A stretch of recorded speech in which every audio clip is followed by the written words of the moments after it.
جی سر. Budget جو ہے وہ ایکسپورٹرز کا ہے، انڈسٹری کا ہے، اور یہ بجٹ تنخواہ دار طبقے کا ہے، وہ جن کی تنخواہیں زیادہ ہیں. اور سپر ٹیکس پہ بھی آپ نے کمی کر دی. لیکن جب آپ نے standard rate G S T کا 18% کیا تھا تو اکراس دا بورڈ سب پہ لگا دیا، کھانے پینے کی چیزوں پہ بھی لگ گیا. لیکن جب آپ کو کچھ کشن ملا تھا تو غریب طبقے کے لیے جو اس کے عام استعمال کی اشیاء ہیں، چائے کی پتی ہو گئی، گھی ہو گئے، چاول ہو گئے، ان چیزوں پہ آپ نے سیلز ٹیکس کم نہیں کیا، لیکن آپ نے اشرافیہ کو ایک مرتبہ پھر جو ہے وہ برات دے دی. تو اس بجٹ میں ہم یہ دیکھ رہے ہیں کہ کسی بھی قسم کا غریب طبقے کو کوئی ریلیف نظر نہیں آ رہا. آپ نے 10% بڑھائی جو کم سے کم اجرت ہے. تو مجھے یہ بتائیں کہ 41,700 روپے ہو گئی، تو 41,700 روپے میں آج کسی کا گھر چل سکتا ہے؟ کسی بھی کوئی بجٹ آپ بنا دیں 41,700 میں.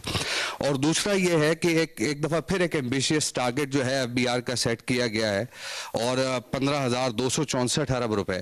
اور ہم دیکھ رہے ہیں کہ 3 دفعہ پہلے ریوائز ہو چکا ہے ٹارگٹ کرنٹ فسکل ایئر کا. وہ بھی ہم پوچھتے ہیں تو بتایا نہیں جاتا، پھر اس پہ وضاحت آ جاتی ہے کہ جناب یہ ہم نے ریوائز کر دیا تھا، جب ہم اصل خبر فائل کرتے ہیں. اب مسئلہ یہ ہے کہ ایک انسرٹینٹی مارکیٹ کے اندر پائی جاتی ہے جب آپ اس طرح کے ایمبیشیس ٹارگٹس رکھتے ہیں.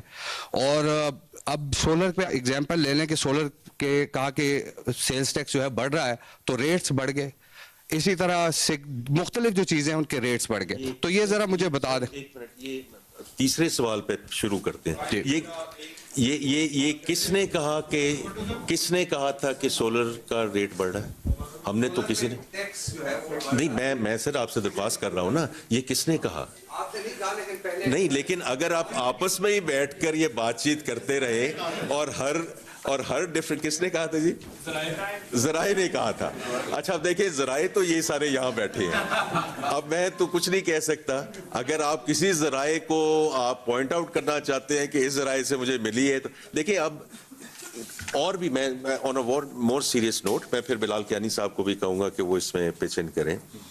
پچھلے 1 ہفتے 2 ہفتے 1 مہینے سے چل رہا تھا کہ یہ ہو رہا ہے، یہ لگ رہا ہے، یہ ہو جائے گا. آپ نے ابھی جی ایس ٹی کی ذکر کیا کہ 18 نہیں، یہ تو 19 کرنے والے ہیں.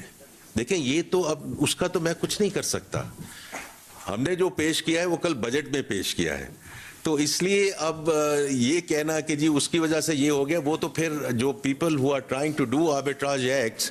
تو میری تو آپ سے سب سے بڑی سبمیشن ہوگی کہ آپ کو ان سب ذرائع کے پاس واپس جانا چاہیے، سب کے پاس واپس جانا چاہیے، تاکہ پتہ چلے کہ یہ کس نے یہ جو ہے آپ کہہ رہے ہیں کہ جی اتنے ریٹ بڑھ گئے ایٹسیٹرا.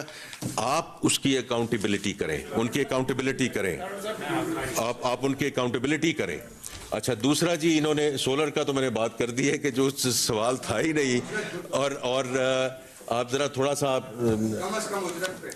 اب یہ جواب دیں. آپ نے کہا بلال صاحب نے کہا، میں چاہتا ہوں کہ بلال صاحب اس کا جواب دیں. نہیں جی بالکل کہا، عمر صاحب بھائی ہیں اور روزانہ یہ سوال جواب ہر فورم پہ کرتے ہیں اور ان کا حق ہے. عمر صاحب بات یہ تنخواہ دار طبقے کی، ہم بات پہ بالکل کھڑے ہوئے ہیں، اور میں آپ کو مثال دے دیتا ہوں. آپ نے کہا کہ چھوٹی تنخواہ دار طبقے پہ کوئی کمی آپ کو نظر نہیں آئی، تو میں 2 چیزیں آپ کی خدمت میں پیش کرتا ہوں. ایک تو آپ جانتے ہیں کہ سال کی جس کی بھی پہلی 6 لاکھ کی جو تنخواہ ہوتی ہے، 6 لاکھ جو بھی کما رہا ہے پورے سال کا، اور کچھ ہمارے بھائی ایسے ہیں، بہن بھائی ہیں جو کماتے ہیں، اس کے اوپر تو ٹیکس ہے ہی نہیں. اگلے 6 نہیں، اس پہ 0 ہے. ٹھیک ہے جی، 6 سے 12 کے اوپر 1% ہے. وہ بھی ہم نے پچھلے سال جب ہمیں اس وقت اور بھی محدود سپیس تھی تو ہم نے اس 5% کو 1% کیا تھا، جب ہمارے پاس بہت محدود سپیس تھی. اسی طرح جس کی تنخواہ 12 لاکھ سے 22 لاکھ تک کی تھی، اس کا ہم نے ریٹ پچھلے سال 15% سے 11% کم کیا تھا. ہم نے پچھلے سال جب اس سے بہت ہی زیادہ لمیٹڈ سپیس تھی تو ہم نے پہلی ترجیح ان سلیبس کو دی تھی.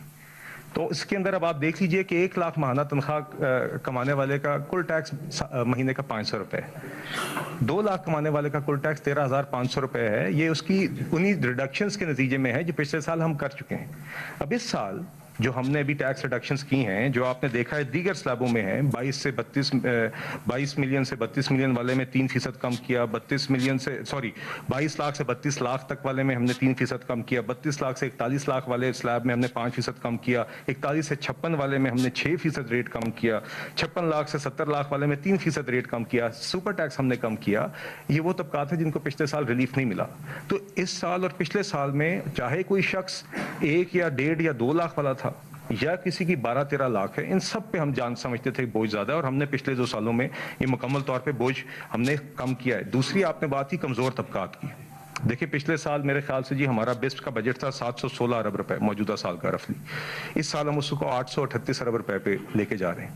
ایک طرف 17% اضافہ ہے، ایک طرف آپ کا ترقیاتی بجٹ ہے جو کل پورے کا پورا 1000 ارب روپے کا ہے، اور ایک طرف 838 ارب روپے ہیں انہی محدود وسائل میں جو 1 کروڑ سے زائد پروون آپ کے کمزور طبقات پر جاتے ہیں، خاندانوں کو جاتے ہیں، اور وہ بھی خواتین کے ذریعے۔ تو دیکھیے حکومت اس کے اندر جو ممکن ہے وہ حکومت کر رہی ہے، اور یہ جو اپنا گھر اسکیم ہے جس کا ذکر وزیر خزانہ نے کیا، یہ ان لوگوں کے لیے ہے، اور عطا تارڑ صاحب نے کیا، یہ انہی لوگوں کے لیے ہے جو آج پلاٹ خریدنا یا گھر بنانا افورڈ نہیں کر سکتے۔ 1-2 ٹیسٹیمونیلز اس دن ہمیں عطا تارڑ صاحب نے دکھائے، ایسی خواتین ایسے لوگ جو آج نوکری کر رہے ہیں، جنہوں نے جمع پونجی کر کے ایک پلاٹ تو خرید لیا مگر ان کے پاس آج گھر بنانے کے لیے پیسے نہیں ہیں۔ وہ کہتے ہیں ہماری جو سیونگ تھی، یا ہم پلاٹ بنا سکتے ہیں، کنسٹرکشن کر سکتے ہیں، دونوں کام نہیں کر سکتے۔ یہ اسکیم انہی لوگوں کے لیے۔ اس اسکیم کے اندر آج 11 ارب روپے ڈسبرس ہو چکے ہیں، 90 ارب روپے اپروو ہوئے ہیں، 11 ارب روپے ڈسبرس ہو گئے ہیں، اور اسی طرح کے خاندانوں کو گئے ہیں جن کو 1 کروڑ روپے تک کی رقم 5% کے اوپر مل سکتی ہے فکس، ریگارڈلیس کے پالیسی ریٹ کہاں پر ہے، پہلے 10%، 5% کا ریٹ ہے، اور اس کے لیے بھی اس بجٹ کے اندر 71 ارب روپے کی ایلوکیشن کی گئی ہے۔ تو اس میں عمر صاحب ہم نے پوری کوشش کی ہے، پچھلے سال سیلریڈ کلاس میں تو اب تقریباً 2 سالوں میں سب کو ریلیف ملا، اور بالکل بسپ کے ذریعے، اپنا گھر اسکیم کے ذریعے، اور